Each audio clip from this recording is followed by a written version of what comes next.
Good evening, and welcome to the Crypto Overnighter. I'm Nikodemus, and I will be your host as we take a look at the latest cryptocurrency news and analysis. So sit back, relax, and let's get started. And remember, none of this is financial advice. And it's Thursday, March 23rd, 2023. Crypto Twitter erupted yesterday at news that Coinbase may be facing trouble with the United States Securities and Exchange Commission. And you kinda had to wonder how long it would be before Gensler set his sights back on them. Coinbase says that none of their listed assets were considered securities. They said any potential targeting of their wallet was a, quote, misunderstanding by SEC officials. Recently, Coinbase received a Wells notice from SEC, recommending that the regulator take enforcement action against them.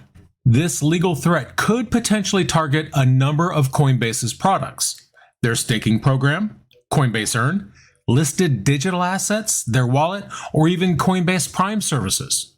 A Wells notice letter typically warns a company that the SEC may follow up with an enforcement action. But Coinbase did not provide any further details other than possible violations of securities laws. Coinbase's chief legal officer is Paul Grewal, and he stated that they had asked the SEC to identify which assets on their platform were considered securities. But the SEC declined to do so. He also said that the Wells notice comes after Coinbase provided several proposals to the SEC about registration over the course of several months. But again, the SEC refused to respond to any of those. Now, despite the SEC investigation, Coinbase stated that its products and services would still operate as normal. Grewal disputed the approach often suggested by the SEC Chair Gary Gensler, which was to, quote, come in and talk to us. Now, he claimed that Coinbase had met with the SEC representatives more than 30 times over 9 months, but they received little feedback on their proposals. Grewal also said that the SEC had not given Coinbase any specific concerns about any assets on their platform. The decision to issue a Wells notice now, according to Grewal, is unusual. Coinbase stock took a 20% hit this morning at news in early NASDAQ trading. The stock opened at $61.51 compared to Wednesday's close at $77.14. Prior to the market open, Coinbase was downgraded by Oppenheimer's Owen Lau to perform from its previous outperform rating. This was after the SEC's Wells notice. Lau also noted that Tuesday's economic report of the president, which was less than favorable in its assessment of the crypto industry. The economic report of the president is a document that is released annually by the White House. It provides an overview of the current economic situation and makes recommendations for how to improve it. And as we talked about last night, in the 2023 report, the White House expressed concerns about the crypto industry, including its potential for fraud and its use in money laundering. On March 20th, Coinbase submitted a petition to the SEC to clarify that staking may not always be considered a security. They claimed that none of the listed assets were considered securities under the SEC's purview. They said that any potential targeting of their wallet was due to a, quote, misunderstanding of crypto products, assets, and services by the SEC. In the past, the SEC had settled with Kraken, and the cryptocurrency exchange had agreed to stop its staking program for U.S. users. The announcement of the Wells notice came after the SEC filed a lawsuit against Justin Sun and several celebrities over the offering, sale, and promotion of Tron and BitTorrent. And we'll get to Mr. Sun and his celebrities in just a minute. But first, let's talk about Do Kwon. Do Kwon is the co-founder of Terraform Labs. He was arrested in Montenegro today. This arrest was confirmed by the Montenegrin Ministry of Interior. The South Korean government also identified him based on his ID card. Now, Terraform Labs is a South Korean company that developed the Terra stablecoin, which collapsed in May of last year. The collapse of Terra wiped out billions of dollars in value and left many investors with losses. Do Kwon has been accused of fraud and mismanagement in connection with the collapse of Terra, and he has, of course, denied these charges. The arrest of Kwon is a significant development in the investigation into the collapse of Terra. It is unclear what will happen to Kwon now that he's in custody, but we can guess.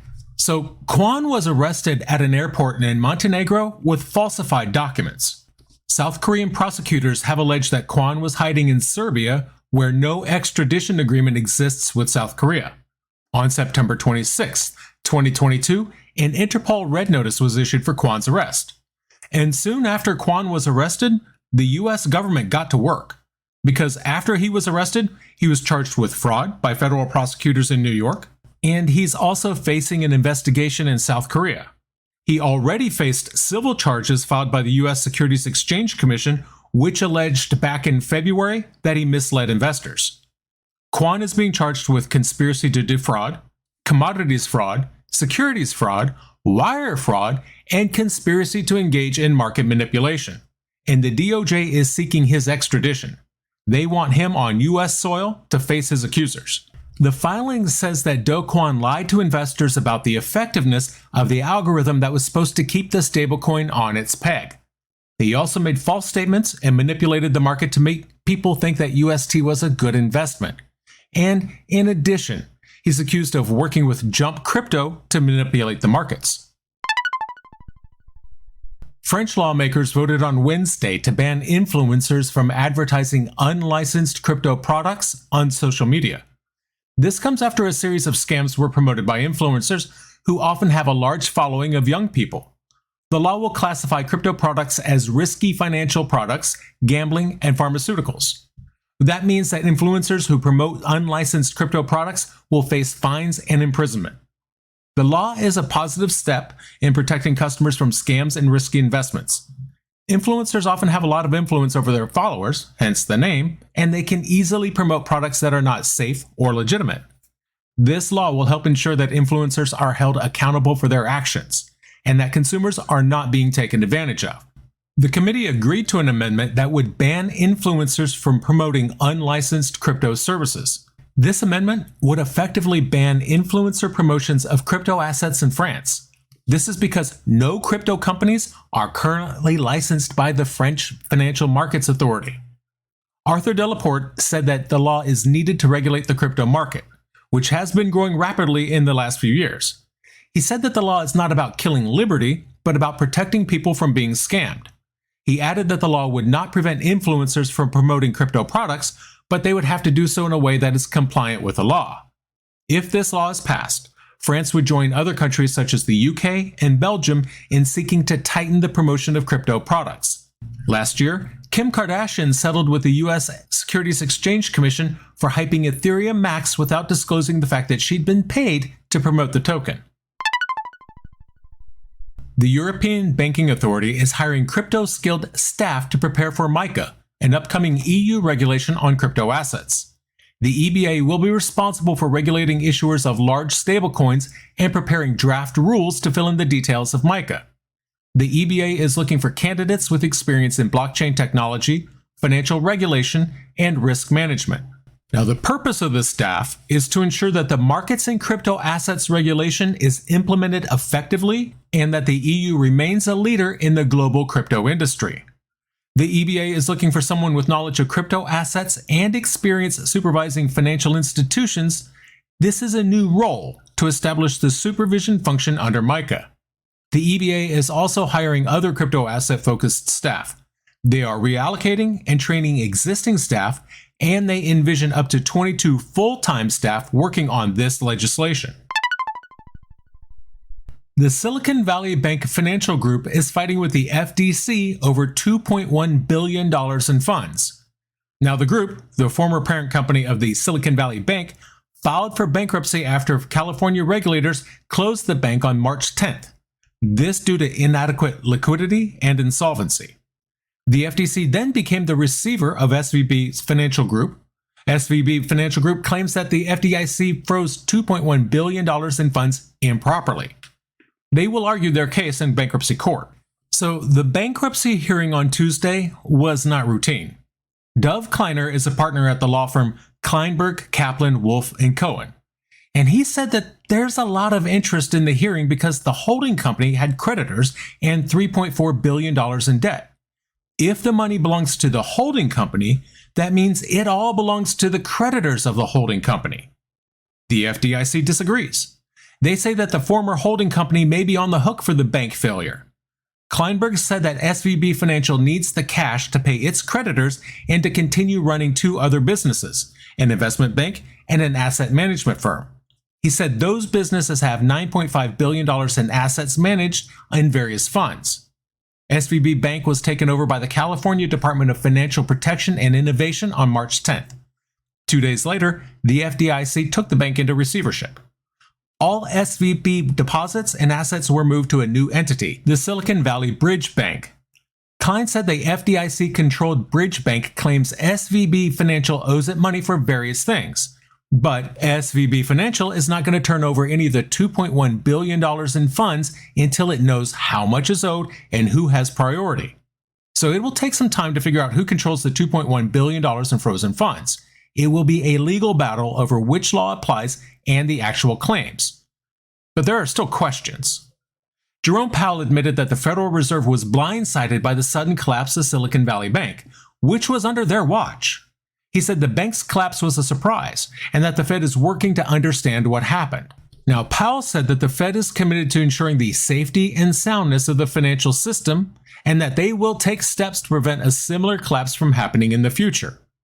Powell said that he immediately knew an internal investigation was necessary when the bank was shut down on March 10th. He said he asked himself and the other regulators the question, how did this happen? The Federal Reserve is currently investigating the collapse. The investigation is being led by Vice Chairman Michael Barr. The results of the investigation are expected to be released in the coming weeks. Chair Powell said, "Our only interest is to identify what went wrong." The collapse of the bank has been linked to the Federal Reserve's interest rate hikes, which eroded the bank's long-term bonds. The bank announced a $1.8 billion loss and was looking to raise $2.5 billion.